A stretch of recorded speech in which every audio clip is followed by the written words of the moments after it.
आपका पुलिस में कैसे जाना हुआ? बचपन से ही एक जुनून था।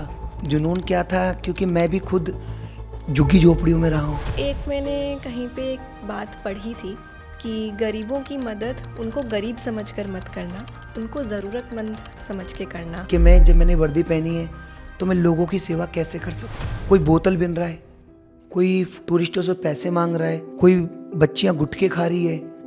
सच में बहुत लोग बाग दयावान है, मदद करना चाहते हैं, मगर उनको विश्वास नहीं हो पाता कि वो किसको मदद करें। आज जैसे कि मुथूट फाइनेंस वालों ने कहा कि 3 बच्चियों की तनख्वाह मैं दूंगा। पीसी ज्वेलर्स वालों ने कहा यहाँ पर पंखे में लगा दूंगा, एक कमरा मैं बनवा दूंगा। सोनू सूद भी मेरी पाठशाला में आए, मिले बच्चों से। पाठशाला मेरे नाम से है, थान सिंह की पाठशाला, और ट्रस्ट भी मैंने थान सिंह की पाठशाला के नाम से बनाई है, मगर इसके अंदर मैं कुछ भी नहीं हूँ। माता सुंदरी कॉलेज की जो बच्चियाँ हैं वही इसके अंदर ट्रस्टी हैं। Hi everyone, welcome to the light. This is Shagun Katoch, clinical psychologist and wellness coach.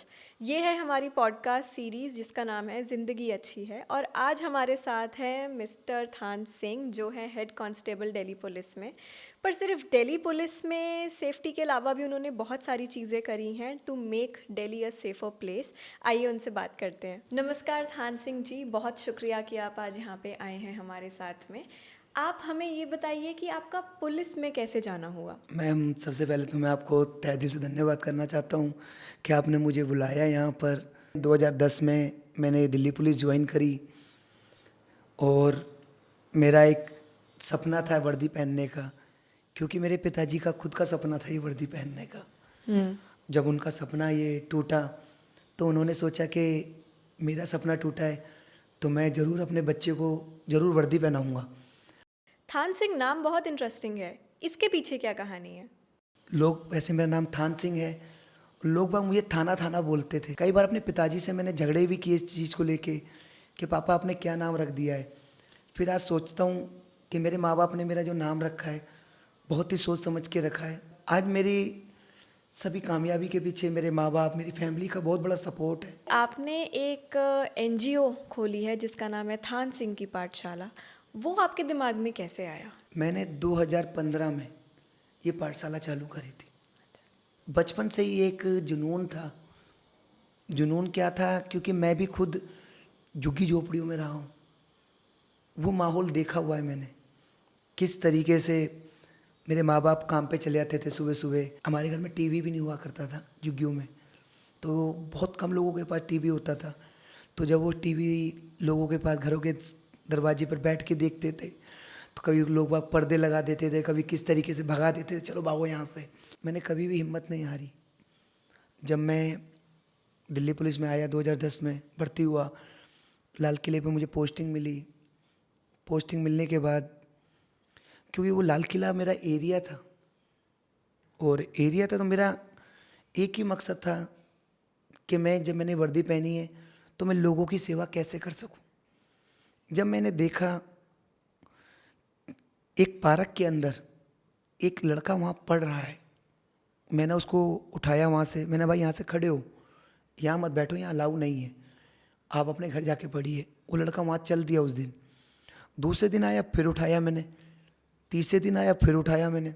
लगातार होता रहा। फिर अगले दिन, एक दिन मेरा गुस्सा आया, मैंने उसको गर्बान पकड़ी। मैंने, भाई इधर मत बैठो, क्योंकि लाल किला है, वर्ल्ड हेरिटेज जगह है, क्या पता कौन कौन से बेस में कौन सा इंसान आके रैकी कर रहा हो। तो वो, उसकी आंखों में आंसू आ गए, वो कपकपाने लगा। मैंने कहा क्या हुआ? कि सर मैं यूपीएससी की तैयारी कर रहा हूँ। मैंने, यूपीएससी की तैयारी कर रहे हो? मैंने कहा यूपीएससी की तैयारी, आप रहते कहाँ हो? कह रहा महाराष्ट्र में। मैंने कहा फिर रहते कहाँ हो? कह रहा गुरुद्वारे में। मैंने, खाना कहाँ खाते हो? कहता गुरुद्वारे में। कह रहा दिन में यहाँ पढ़ने आ जाता हूँ। तो मैंने कहा यार ऐसे तो तैयारी दिन नहीं कर पाओगे, तुम कैसे कर पाओगे? कि सर बस घर से निकला हूँ, माँ बाप मेरे किसान हैं, तो मुझे थोड़ा सा दया भावना मेरी हमेशा रही है। तो मैंने कहा चल एक काम कर सचिन, तो ये मंदिर है, इस मंदिर के अंदर ही बैठ के पढ़ लिया कर। वहाँ मैंने एक पंखा लगा दिया उसके लिए। मैंने कहा आराम से पढ़, क्यों मैं उसे देखता था तड़पती धूप में, मुझे तभी शक हुआ। मैंने कहा तड़पती धूप में बैठा हुआ बाहर पढ़ रहा है, पंखा लगा दिया, रैक बनवा दी उसके लिए। तो उसके लिए एक अच्छी सुविधा देने के लिए मैंने कोशिश करी। जब देखा मैं उसी एरिया में जब मैं घूम रहा हूँ तो मुझे लगा कि वहाँ बच्चे घूम रहे हैं। जब वो बच्चे घूम रहे हैं तो उन बच्चों के पास जाके पूछता हूँ कि बच्चों, कोई बोतल बिन रहा है, कोई टूरिस्टों से पैसे मांग रहा है, कोई बच्चियाँ गुटखे खा रही है।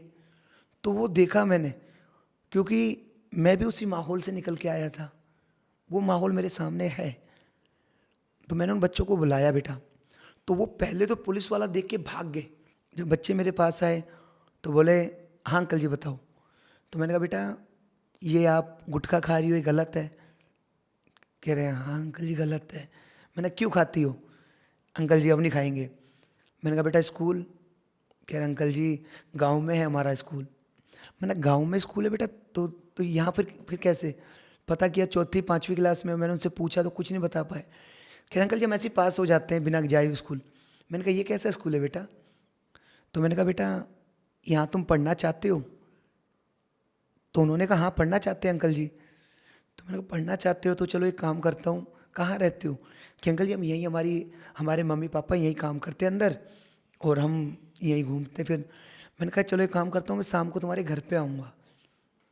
मैं उनके घर पे पहुँचता हूँ। उनके माँ बापों को, पहले तो पुलिस वालों को देख के वो डर जाते हैं, क्योंकि अभी भी एक छोटा सा तबका ऐसा है जो कि पुलिस वालों से बहुत डरता है। क्योंकि वो लोगों को जो फिल्मों में दिखाया गया पुलिस के प्रति कि पुलिस कैसी है, मगर पुलिस ऐसी बिल्कुल भी नहीं है। पुलिस की भी एक फैमिली है, पुलिस का भी एक परिवार है। सारे पुलिस वाले एक जैसे नहीं होते। उनको समझाया। मैंने कहा मैं भी उसी माहौल से निकल के आया हूँ जिसमें आप रह रहे हो। आप भी उसी तरीके से काम करो जिस तरीके से मेरे माँ बाप ने काम किया है। मैंने भी भुट्टे बेचे हैं, मैंने भी वेटर का काम किया है। रात को जब शादियाँ होती थी ना, तो शादी के अंदर जो तंदूर लगता है ना, उस तंदूर का वेट करता था कब ये तंदूर पलटा जाए। तंदूर पलटे जाएगा, उसमें कोयले होंगे, कोयले को पानी में डाल के बुझा के फिर कोयले को ले जाके मैं यूज़ करूँ। वो दिन देखे, कई बार तो तंदूर पलटते भी नहीं थे, वो तंदूर ऐसे ले जाते थे, रात भर की हमारी मेहनत ख़राब हो जाती थी। तो उन लोगों को समझाया मैंने, तो उनके माँ बाप एग्री हुए कि हाँ जी सर हम पढ़ा देंगे। तो मैंने कहा कोई बात नहीं, इन बच्चों को मेरे पास भेजो यहाँ। तो उन बच्चों को बैठाने के लिए मुझे जगह चाहिए थी। तो वहीं पर एक मंदिर था छोटा सा, 50 साल पुराना मंदिर था आर्मी का। उसी मंदिर में सचिन बैठा हुआ था पहले से। सचिन के पास लाके मैंने वो बच्चे बैठा दिए। मैंने कहा सचिन ये बच्चे आपके पास बैठेंगे, बस आप अपने पढ़ते रहो। और उनको कभी चिप्स, कभी बिस्किट, कभी कुरकुरे, कभी समोसे, कभी ब्रेड पकौड़े खिलाता रहा। तो 15-20 दिन बाद उन बच्चों ने बोला कि सर आप कॉपी किताब तो दे नहीं रहे, हम पढ़ेंगे कैसे? तो मैंने कहा अब ये लाइन पे आना चालू हुए। अगर आप किसी भी बच्चे को तुरंत कॉपी किताब पकड़ा दोगे, तो वो उस चीज़ को इग्नोर करेगा। खेल कूद खाना पीना ये कर रखा था। जब बच्चे पढ़ने लगे, मैं अपनी नौकरी से कंप्रोमाइज़ नहीं कर सकता था, क्योंकि नौकरी मेरी सबसे फर्स्ट प्रायोरिटी थी। नौकरी अगर है तो मैं सब कुछ कर रहा था। तो मैंने वो तीनों चीज़ लेके चला, शांति, सेवा और न्याय। जब मैंने सचिन को बोला तो फिर वहीं की एक बच्ची थी, बच्ची को मैंने इंक्लूड किया, बेटा आप भी इन बच्चियों को पढ़ाओ, सचिन तैयारी कर रहा है, आप भी। वो बच्ची पहले उनके पास पढ़ने आने लगी, सचिन के पास।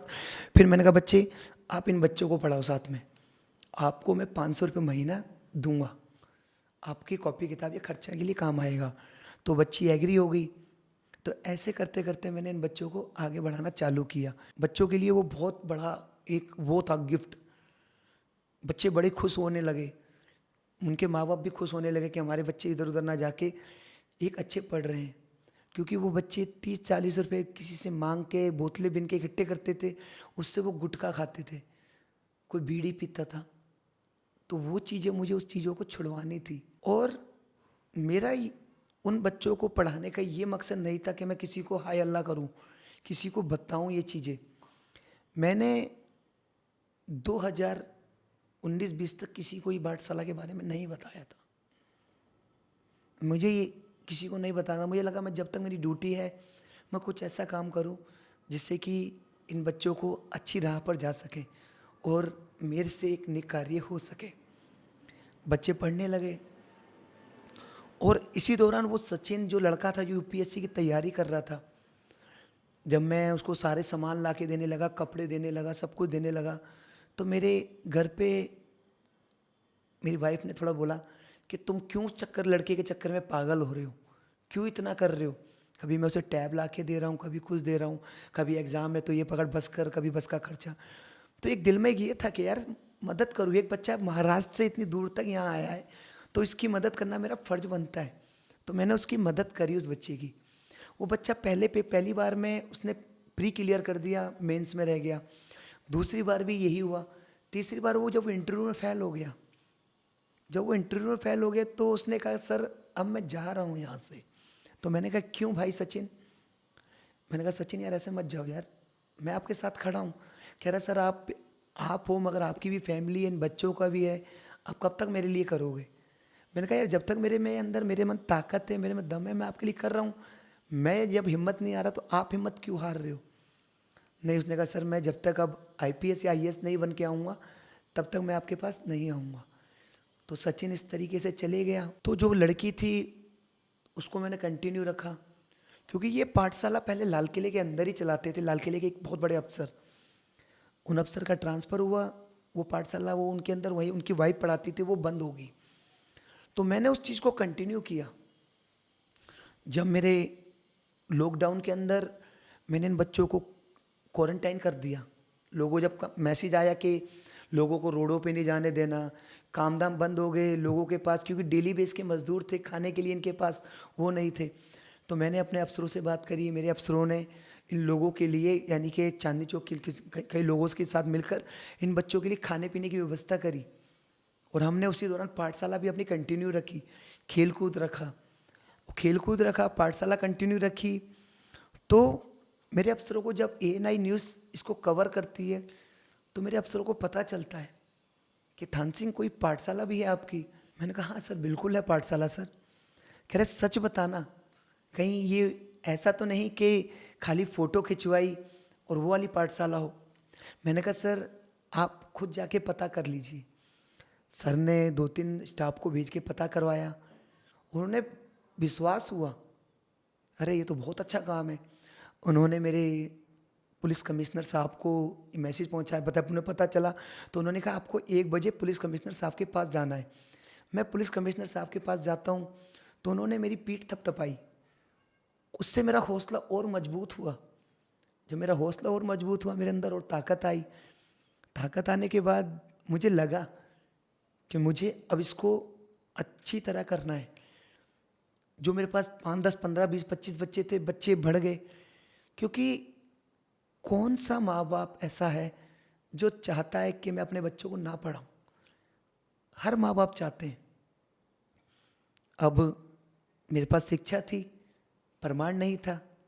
प्रमाण देने के लिए उन बच्चों के स्कूलों में एडमिशन ज़रूरी था। बच्चे जो 13 साल 12 साल के हो गए थे, वो बच्चे स्कूल की तरफ जाते वक्त भी डर रहे थे। उनको एक मजबूत स्थिति में लाना। तो इन बच्चों की तो कोई गवर्नमेंट आईडी नहीं होती होगी जैसे आधार कार्ड, तो इनको स्कूल में एडमिशन कैसे दिलाते हैं आप? स्कूल में अगर इनके माँ बाप एक दिन की छुट्टी करके जब वहाँ जाते हैं तो किसी के पास आधार कार्ड नहीं होता, किसी के पास कुछ नहीं होता, तो ये मासूम सा चेहरा लेके वापस आ जाते हैं, फिर ये कोशिश ही नहीं करते। तो उन्होंने कहा अच्छा ऐसी चीज़ है, तो उन्होंने अपने एक लेटर हेड पे, दिल्ली पुलिस की लेटर हेड पे एजुकेशन डायरेक्टर को एक लेटर लिख के भेजा कि इन बच्चों के स्कूलों में एडमिशन करो। जब इन बच्चों के स्कूलों में जब मैसेज गया उनके पास, तो उन्होंने वहाँ के एजुकेशन डायरेक्टर साहब ने वहाँ पर उन टीचर, वहाँ के जो स्कूल आसपास के स्कूल के जो टीचरें थी, उनको मेरी पाठशाला में भेजा कि इन बच्चों के एडमिशन करो। जब उन बच्चों के एडमिशन किए गए, जब उन बच्चों के सबकी पहली बार जब उंगली पकड़ के स्कूल लेके गया और स्कूल का दरवाज़ा दिखाया, तो मेरी आंखों में बहुत आंसू थे, क्योंकि एक अलग ही तब महसूस हो रहा था कि मैंने सपने देखे भी नहीं थे कि मैं इन बच्चों को स्कूल का एक गेट भी दिखा पाऊँगा। जब मैंने स्कूल का गेट दिखाया तो बच्चे बड़े ही खुश हुए। तो आसपास के 3 स्कूलों में इन बच्चों के एडमिशन कराए गए। मैंने जब एडमिशन कराए तो पहले तो उन बच्चों को ना एक अलग निगाहों से देखा गया कि तो बच्चे माऊ करते थे, ये बच्चे वो करते थे। जब कई बार तो ऐसा हुआ, एक आधा बार कोई चोरी कर लेता था तो सबसे पहले उन बच्चियों को उठाया गया मेरी, उन बच्चियों को ले जाके उनके बैग चेक हुए। वो बच्चियां जब मेरे पास आती हैं तो उन बच्चियों की आंखों में आंसू आ जाते हैं कि अंकल जी हम स्कूल नहीं जाएंगे। मैंने कहा क्यों, क्या हुआ? कि अंकल जी चोरी और किसी ने की, नाम हमारे ऊपर लगा दिया। मैंने कहा बेटा आपने तो नहीं की। कि नहीं अंकल जी हम नहीं कर सकते चोरी। तो मैंने कहा बेटा कोई बात नहीं, हिम्मत मत हारो। बाद में पता चला कि वो पैसे किसी और ने निकाल लेते। पहली बार जब रिजल्ट आया बच्चों का तो 9 बच्चों ने स्कूलों में टॉप कर लिया। जब 9 बच्चों ने टॉप किया, लोगों को लगने लगा कि यार ये बच्चे तो, स्कूलों के टीचरों को लगा कि ये बच्चे तो अच्छे पढ़ने वाले बच्चे हैं। मेरे अंदर भी एक ताकत आई और मेरे अफसरों को भी लगा ये तो बहुत अच्छा कोर्स है, अच्छा कार्य है, इसमें बच्चे भी अच्छे जा रहे हैं, गलत चीज़ों से दूर हो रहे हैं। तो ऐसे करते करते जब आप कोई भी एक अच्छा नेक कार्य करोगे ना तो आपके रास्ते खुलते चले जाएंगे। वो रास्ता ऐसा खुला, अब हर क्लास हो गई। टीचर की जो व्यवस्था चाहिए थी, टीचर की व्यवस्था करने के लिए मेरे एक अफसर थे, वो लाल किला विजिट पे आए थे। जब लाल किला विजिट पे आए थे तो उनकी वाइफ थी संगिनी प्रियल भारद्वाज। उनसे जब मेरी बात हुई तो मैंने उनको बताया। तो मैंने कहा मैम मैं एक छोटी सी पाठशाला चलाता हूँ मजदूर गरीब बच्चों की। तो उन्होंने कहा अच्छा ये तो बहुत अच्छी बात है। कह रही थान सिंह जी मेरे संग ना NSS वॉलेंटियर है माता सुंदरी कॉलेज के। मैंने कहा मैम बताइए मैम। तो मैं चाहती हूँ कि उन बच्चों को यहाँ पर पढ़ाने आने दिया जाए। जब भेजना चालू कर दिया, जो बच्चे स्कूल जा रहे थे, पहले तो खाली बेसिक थी मेरे पास, जब वो स्कूल जा रहे थे स्कूल से आने के बाद उन्हें मैं सीधा अपनी पाठशाला में बुला रहा था। मेरा मेन मकसद ये था उनका बेस मजबूत करना, क्योंकि जो बच्चे मैंने 6th में डायरेक्ट एडमिशन कराए उनको एक तो पढ़ाई चाहिए थी उस लेवल पर आने के लिए। फिर दूसरा नंबर, अगर वो स्कूल से आने के बाद सीधा अपने घर चले आते, माँ बाप उनके काम पे होते थे, वो कहीं गलत रास्ते पे ना भटक जाएं। इस चीज़ को रोकने के लिए मैंने उन बच्चों को कहा कि बेटा आप सीधा इस पाठशाला में ही आओ, आप यहाँ पढ़ो। अब उन बच्चों ने मेरे को जो बोला कि अंकल जी भूख लग रही है, फिर कैसे करेंगे, घर पे खाना तो खाना पड़ेगा। मैंने कहा यार ये बात भी बहुत ज़रूरी है। मंदिर था, मंदिर पे बाबा के हाथ जोड़े, भगवान तूने सारे रास्ते दिखाए, इस रास्ते को भी दिखाओ। उम्मीद थी, मैंने सोचा चलो गुरुद्वारे पे चलता हूँ। गुरुद्वारे पे गया, गुरुद्वारे के लोगों से बात करी, मेरे अफसरों से बोला। तो मैंने कहा कि जी आप थोड़ी सी, आपसे एक सेवा चाहिए। तो उन्होंने कहा बताओ क्या सेवा चाहिए। मैंने कहा जी मेरे पास एक छोटे से 60-70 बच्चे हैं, अगर आप इनको थोड़ी से लंगर की व्यवस्था इन बच्चों के लिए हो जाए तो आपका बहुत उपकार होगा। तो उन्होंने कहा कि जब हम 20,000 लोगों को डेली लंगर खिलाते हैं तो इन 60 बच्चों के लिए लंगर कितनी बड़ी बात है। तो उन्होंने वो व्यवस्था बाल्टी भर के, उन्होंने कहा बाल्टी लेके आ जाओ, लंगर लेके जाओ। तो जब फिर मेरे को तो और अच्छी बात होगी, क्योंकि बच्चों को क्या चाहिए था, भरपेट भोजन मिल जाए, खेलने कूदने को मिल जाए। तो उन बच्चों के अंदर एक अलग ताकत आ गई, बच्चे और पढ़ने लगे। लड़कियों के अंदर भी एक ताकत आ गई और वो भी अच्छे खुश होकर पढ़ाने लगी। तो मेरे अंदर भी एक अच्छा जुनून होने लगा, आसपास के लोगों को पता चलने लगा। और आसपास जो दूर दूर से बच्चे आते थे ना, जब उन बैटरी रिक्शे वालों ने देखा कि एक पुलिस वाला इंसान ऐसा कार्य कर रहा है तो क्यों ना हम भी करें। तो उन्होंने कहा कि सर जो आप ये कार्य कर रहे हो, आपका रैंक तो बहुत छोटा सा है, आप फिर भी इतना कुछ कर रहे हो। मैंने कहा देखो बस ऊपर वाला करवा रहा है, मैं कुछ नहीं करने वाला। तो उन्होंने कहा सर ये जो बच्चे राजघाट से आ रहे हैं, दूर दूर से आ रहे हैं, इनको लाने ले जाने की व्यवस्था हम रखें। तो मैंने कहा यार मेरे पास इतने पैसे तो है ही नहीं है भाई कि मैं आपको दे सकूं। उन्होंने कहा सर जब आप इतनी सेवा कर रहे हो तो छोटी सी सेवा हम भी कर दें। तो ऐसे वो लोग भी जुड़ गए मेरे साथ। तो इस तरीके से लोग मेरे साथ जुड़ते चले गए। थान सिंह जी, जैसा कि आपने बताया कि आपने बचपन में खुद वो स्ट्रगल देखा है, आपने खुद देखा है कि छोटी छोटी चीज़ों की भी कितनी ज़रूरत होती है जो बहुत कम लोग समझ पाते हैं। एक मैंने कहीं पे एक बात पढ़ी थी कि गरीबों की मदद उनको गरीब समझकर मत करना, उनको ज़रूरतमंद समझ के करना। और मुझे लगता है क्योंकि आपने उनकी ज़रूरतें देखी हैं, उनकी ज़रूरतें समझी हैं, तो आपने ये कदम उठाया है, जो कि बहुत ही बड़ी बात होती है। मेरा अगला सवाल ये है कि जब हम किसी पुलिस मैन को देखते हैं, जब भी हम देखते हैं अरे पुलिस आ गई, जैसे कि ये बच्चे भी डर गए थे, कोई भी डर जाएगा, पर आपको देख के तो पूरा हिंदुस्तान ही बहुत ही प्राउड फील कर रहा होगा कि अभी हमारे पास ऐसे पुलिस अफसर भी हैं जो इतने छोटे मकाम से इतना कुछ कर रहे हैं दुनिया के लिए। तो आपको इस चीज़ को लेके क्या लगता है कि जो हमारी एजुकेशन है, आप जैसे पढ़ाते हैं, पाठशाला आपने शुरू करी है, आपको क्या लगता है कि क्या पढ़ाई एक बहुत बड़ा मुद्दा है आजकल के क्राइम्स को लेके? बच्चे दो तरीके के होते हैं।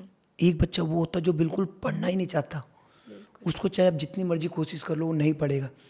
एक बच्चे वो होते हैं जो पढ़ना चाहते हैं, उन्हें छोटे से एक सहारे की ज़रूरत होती है, जो किसी मजबूरी के कारण नहीं पढ़ पाते। मैंने वो चीज़ें सब देखी थी, तो सोचा एक नेक कार्य करूं। क्या आपके साथ कोई ऐसा इंसिडेंट भी हुआ है जिसके बाद आपने उम्मीद छोड़ दी हो कि कुछ अच्छा हो सकता है?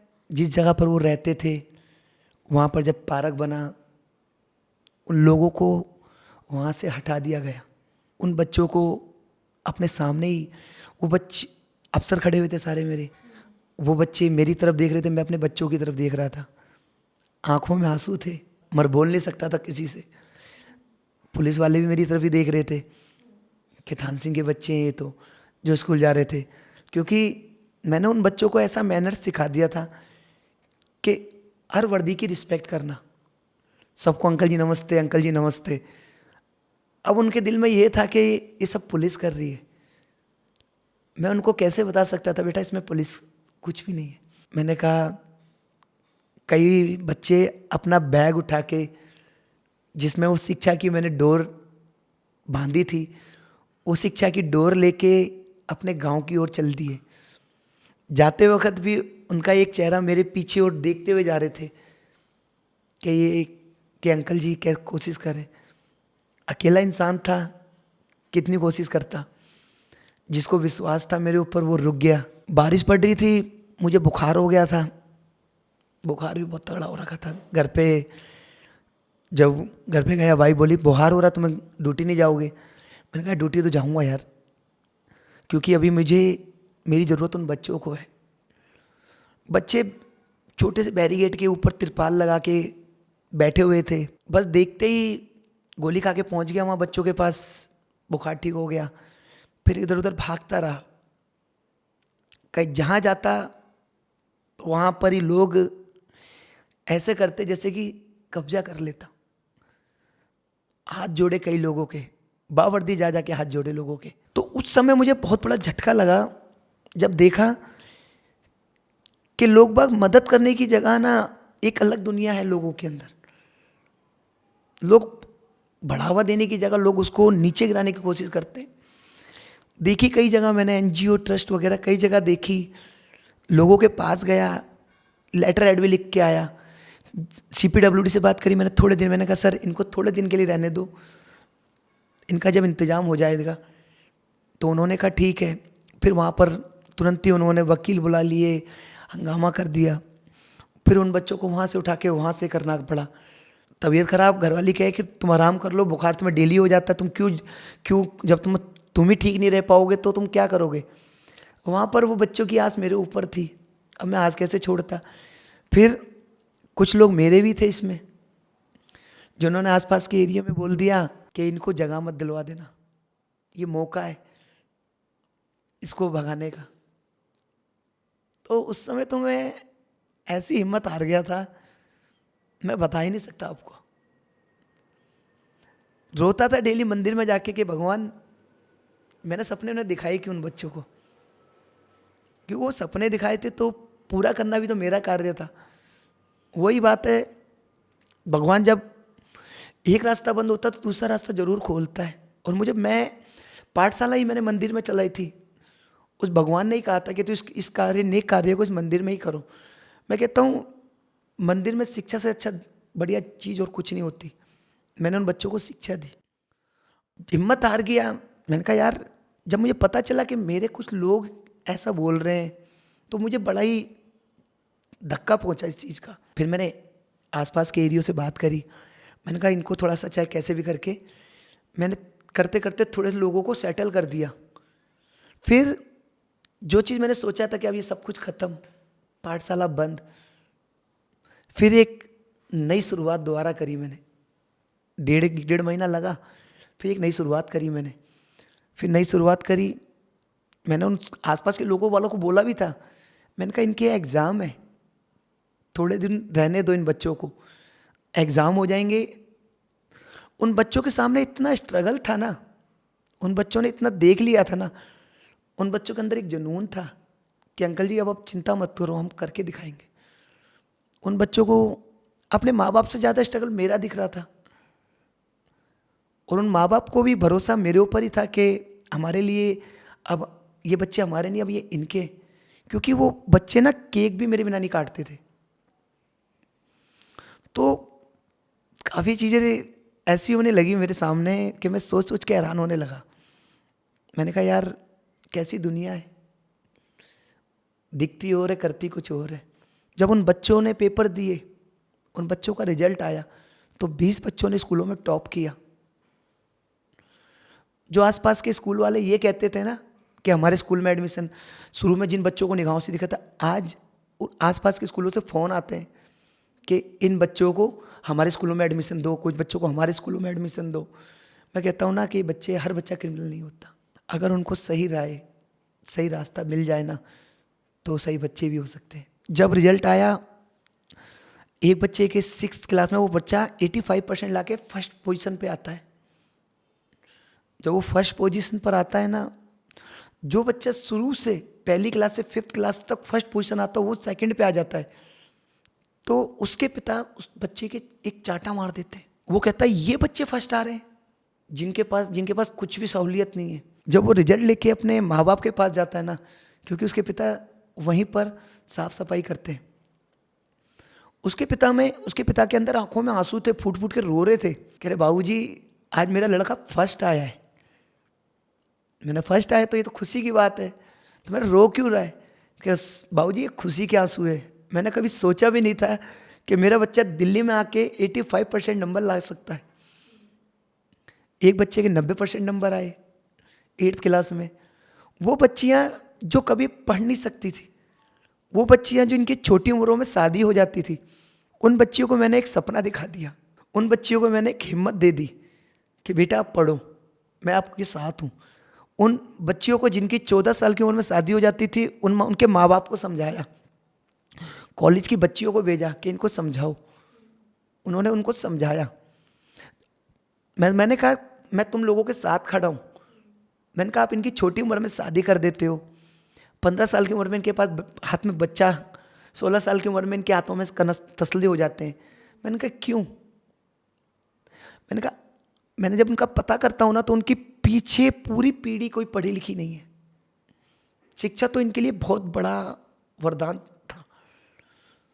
अब मैं बता रहा हूँ, मैं उन बच्चों को सपने दिखा के कैसे तोड़ देता, क्योंकि सपने मैंने दिखाए। अब चाहे कितनी भी कठिनाई आ जाए, कभी बार हिम्मत हारता हूँ, फिर सोचता हूँ कि भगवान मेरे लिए है। उनको समझाया, मैंने कहा अगर आप बच्चियों को पढ़ा लिया ना तो यही सबसे बड़ा दहेज है। उनके माँ बाप को थोड़ा लालच दिया, चिंता मत करो, आप इन बच्चों को पढ़ाओ, इन बच्चियों को पढ़ाओगे नहीं ना, बच्चों को पढ़ाओ, इनकी शादियाँ मैं करूँगा, मैं खड़ा हूँ आप लोगों के साथ। आज 15 फैमिलियों को मैंने किराए पर एडजस्ट करवा रखा है। 15 फैमिलियाँ किराए पर रह रही है, बच्चे एक खुश होकर पढ़ रहे हैं। तो इससे बड़ी चीज़ और क्या होगी? या तो मुझे सपने दिखाने नहीं चाहिए थे, सपने दिखाए तो इनको पूरा करना है। मेरे अफसरों ने बहुत सपोर्ट किया है। मेरे दिल्ली जितने भी मेरे पुलिस ऑफिसर हैं सीनियर, उन्होंने मुझे अपने बेटे की तरह प्यार दिया और बेटे की तरह इतना सपोर्ट किया। अपने कपड़े बच्चों के भिजवाए, नए नए कपड़े भिजवाए, बच्चों के केक कटवा रहे हैं, बच्चों की दिवालियों पे गिफ्ट भिजवा रहे हैं। तो बहुत बड़ा सपोर्ट है अफसरों का मेरा। आज जैसे कि मुथूट फाइनेंस वालों ने कहा कि 3 बच्चियों की तनख्वाह मैं दूंगा, पीसी ज्वेलर्स वालों ने कहा यहाँ पर पंखे में लगा दूंगा, एक कमरा मैं बनवा दूंगा, निरंकारी जी हैं, उन्होंने कहा कि मैं इन बच्चों के लिए कपड़े वगैरह मैं भिजवा दी करूँगी। तो एक ताकत मिली। आप ये जो काम कर रहे हैं इसमें आपका काफ़ी समय जाता है, वो जो हमें दिख रहा है, तो आपकी फैमिली इसमें सपोर्ट करती है? वाइफ बहुत सपोर्ट करती है। वाइफ कहती है चलो आप कर रहे हो करो इसको। हम सारी एक्टिविटी कराता हूँ मैं अपनी पाठशाला में, बैड टच, गुड टच, खेल कूद, स्पोर्ट्स वगैरह सब कुछ, हेल्थ चेकअप कैंप वगैरह सब लगवाता हूँ मैं। एक बच्ची एक फादर्स डे पे जैसे कि सब अपने अपने पिताजी के लिए कुछ बना के ले जा रहे होते हैं, 2 साल पहले वो बच्ची जब स्कूल नहीं जाती थी तो वो जा रही थी। मैंने कहा बेटा मैं स्कूल में आता हूँ, वो जा रही थी। मैंने कहा क्यों जा रही है? कि अंकल जी मैं जा रही हूँ। मैंने कहा क्यों बेटा? कि अंकल जी मैं मरने जा रही हूँ। एक 8 साल की बच्ची बोली मैं मरने जा रही हूँ। मैंने कहा क्यों बेटा? कि अंकल मेरे पिता नहीं है, 5 बहनें थी, एक इकलौता भाई था। तो मैंने कहा बेटा क्यों? अंकल यहाँ तो सब के पापा है और मेरे को बोलते हैं तेरा पापा तो मर गया है। मैंने कहा बेटा ऐसे नहीं बोलते, मैं आपका पापा हूँ। उस बच्ची को मैंने सहारा दिया, उसे बैठाया। फादर्स डे पे जब सब बच्चे अपने पिता के लिए कुछ बना रहे होते हैं तो वो बच्ची भी मेरे पास आती है, फिर वापस चले जाती है। कुछ बोलने वाली होती है, वो बोल नहीं पाती सब लोगों के सामने कि मैं कैसे हैप्पी फादर्स डे अंकल को बोलूँ। मेरे पिता तो एक्सपायर हो गए। मैं रात को घर पहुंचता हूँ 10:30 पौने 11 बजे, फ़ोन आता है उस बच्ची का। मैं डर जाता हूँ फ़ोन देखते ही। मैंने कहा क्या हो गया, फ़ोन कैसे आ गया? मैं फ़ोन उठाता हूँ तो मैंने कहा हाँ बेटा क्या बात होगी, सब ठीक है? क्योंकि बच्ची हैं, मेरी सांसें हुई एकदम अटक गई। तो मैंने कहा बच्ची थोड़ी घबराहट रही है। मैंने कहा बेटा घबरा क्यों रहे हो? तो कहती है अंकल जी एक बात बोलूँ। मेरा बोलो बेटा, कुछ गलत तो कोई गलत तो नहीं? तो उन्होंने वो फ़ोन करके बोलती है अंकल जी हैप्पी फादर्स डे। मेरी आंखों में आंसू आ जाते, एकदम रोने लग जाता हूँ मैं कहता हूँ पागल वहाँ क्यों नहीं बोला? कि अंकल जी मैं वहाँ डर रही थी कि कैसे बोलूँ आपको हैप्पी फादर्स डे। तो इतना प्यार मुझे इन सब लोगों से मिल गया है ना, मैंने तो कमा लिया जो कमाना था ज़िंदगी में। क्या गलत है शिक्षा देना? मैं तो सरकारी सर्वेंट हूँ, मैं क्या कब्जा कर लूँगा उस जगह को? शिक्षा देना सबसे बड़ा हथियार है। अगर इन बच्चों को शिक्षित में होंगे, हमारा देश और उन्नति करेगा, हमारा देश क्राइम से मुक्त होगा। बिल्कुल। थान सिंह जी, जो भी आपने बताया वो काफ़ी, कहते हैं ना, दिल पे छू जाने वाली बातें हैं, छू जाने वाली चीज़ें जो आपने करी हैं। हम सभी यहाँ पे बहुत इमोशनल हो गए सब सुन के। और मैं ये जानना चाहूँगी कि हम ऐसा क्यों सोचते हैं कि जब कोई क्राइम होता है तो किसी गरीब इंसान ने किया होगा, किसी उन्होंने किया होगा जो रोड पे होते हैं, ऐसा क्यों हमारे दिमाग में आ जाता है? मैम देखिए, क्योंकि शिक्षा का अभाव, शिक्षा से रह जाते वंचित ये लोग बाग, इन्हें भड़का देते हैं और उस लालच में ये गलत रास्ते पे पहुंच जाते हैं। अगर ये बच्चे शिक्षित हो जाते, जैसे अब ये बच्चे शिक्षित हो रहे हैं तो ये अच्छे रास्ते पे जा रहे हैं। आज ये हर वर्दी वाले की इज्जत करते हैं। जो बच्चे शिक्षित ही नहीं हो पाते, सबसे बड़ी हमारी मेन चीज़ है शिक्षा। अगर हमारी शिक्षा मजबूत हो जाएगी तो हम बहुत अच्छे रास्ते पे पहुंचेंगे।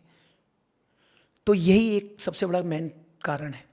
थान सिंह की पाठशाला जो सातों दिन चलती है, वहाँ तक पहुँचा कैसे जा सकता है?